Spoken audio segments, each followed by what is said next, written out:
600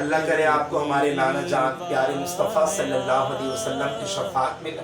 کسی نے کہا کہ اللہ تعالیٰ آپ کو اس سے بہترین نعم البدل عطا فرمائے، کسی نے کہا کہ اللہ کرے آپ امیر انسان بن جائے، کسی نے کہا کہ اللہ تعالیٰ آپ کی بخشش و مغفرت عطا فرمائے۔ عورت نے بھی دعا دی، چاروں بچیوں نے بھی دعا دی۔ یہ پانچوں سید زادیوں کی دعائیں لے کر حضرت ربیع بن سلمان جو ہے نا وہ اپنے قافلے کے پاس آتے ہیں اور قافلے والوں سے کہتے ہیں کہ بھئی کوئی کام ہے، کوئی مجبوری ہے، میں حج کرنے کے لیے نہیں جا سکتا۔ قافلے والوں نے مطلب لاکھ مرتبہ پوچھا، بلا مبالغہ لاکھ مرتبہ پوچھا کہ ربیع کیا واقعہ، کیا ریزن ہے، کیا وجہ ہے؟ تو انہوں نے کہا کہ بس اب کچھ ضروری کام ہے، میں حج کرنے کے لیے نہیں جا سکتا، میری کچھ مجبوری، کچھ ریزنز ہیں، کچھ پرسنل میٹرز ہیں، وہ میں آپ کو شیئر نہیں کر سکتا۔ لیجیے قافلہ چلا گیا وہاں پر، حضرت ربیع بن سلمان کا دل اداس ہو۔ آپ خود جو ہے نا وہ اپنے اوپر رکھ کے سوچیں کہ اچانک اگر اتنی بڑی رقم چلی جائے،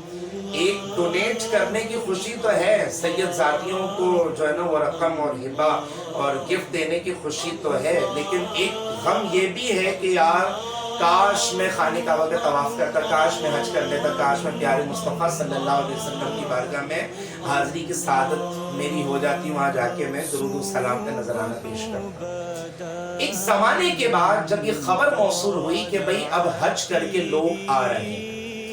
حضرت ربیع بن سلمان رحمۃ اللہ تعالیٰ علیہ کا دل ٹوٹا ہوا، دل اداس ہے، احساس کمتری کا شکار ہے کہ یار اگر کچھ سبیل بن جاتی اور کچھ جو ہے نا وہ راستہ اگر بن جاتا تو میں بھی حج کر لیتا۔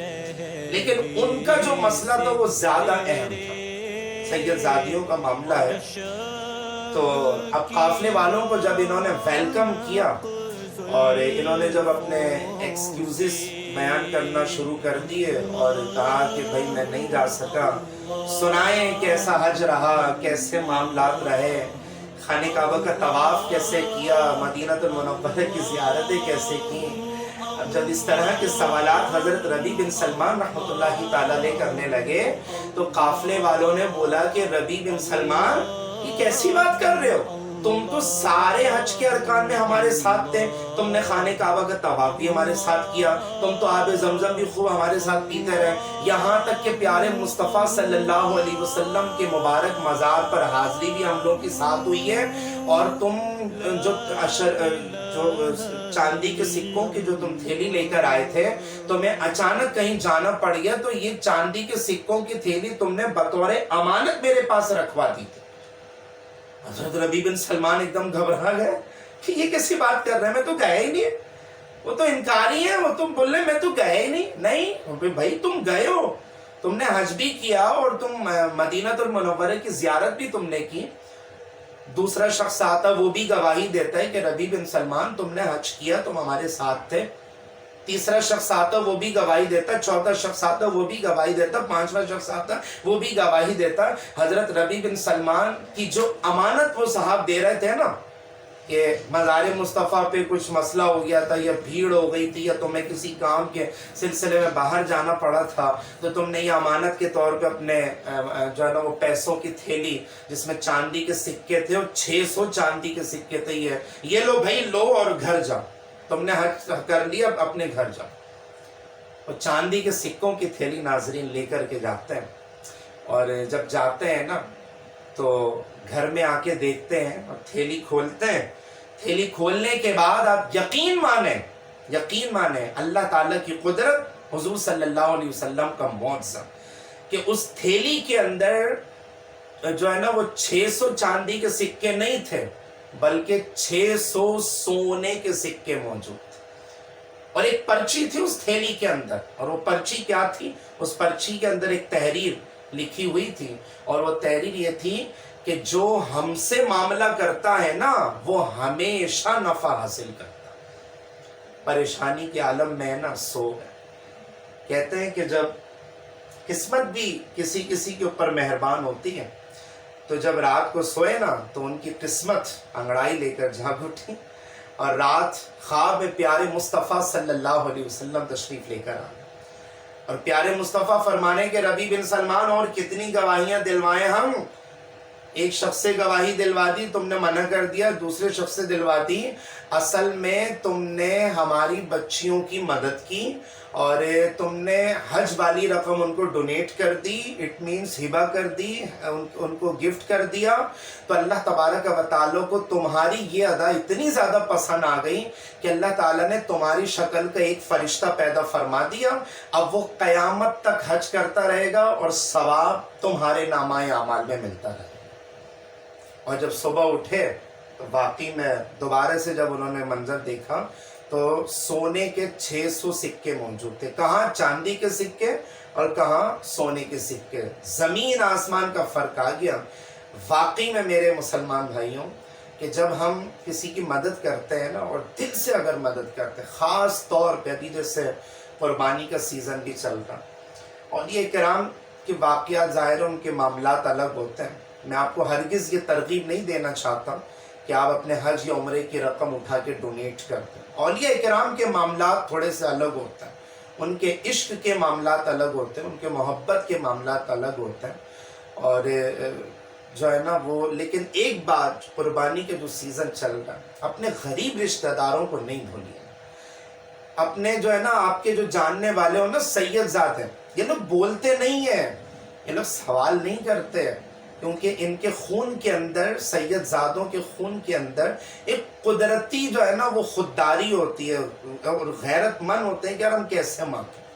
لیکن ہمیں تو پتہ ہے نا کہ کون غریب ہے، ہماری گلیوں میں کون غریب ہے، کتنے لوگ غریب ہیں، کتنے لوگ بے روزگار ہیں، رشتہ داروں میں کتنے لوگ بے روزگار ہیں۔ اسلام نے یہ تو نہیں کہا نا کہ آپ سارا کا سارا گوشت اٹھا کے فریزر میں رکھ دیں، نہیں، سیکریفائس کرنا ہے، قربانی پیش کرنی ہے، اس لیے جب بھی کوئی مانگنے کے لیے آئے اٹھا کے اللہ کے نام پر دے دیں، انشاءاللہ جتنا ہم اللہ تبارک و تعالیٰ کی راہ میں خرچ کریں گے نا تو اس کا تو وعدہ ہے نا کہ وہ تو وہاں سے رزق دے دے گا جہاں سے ہمارا گمان تک نہیں ہوتا۔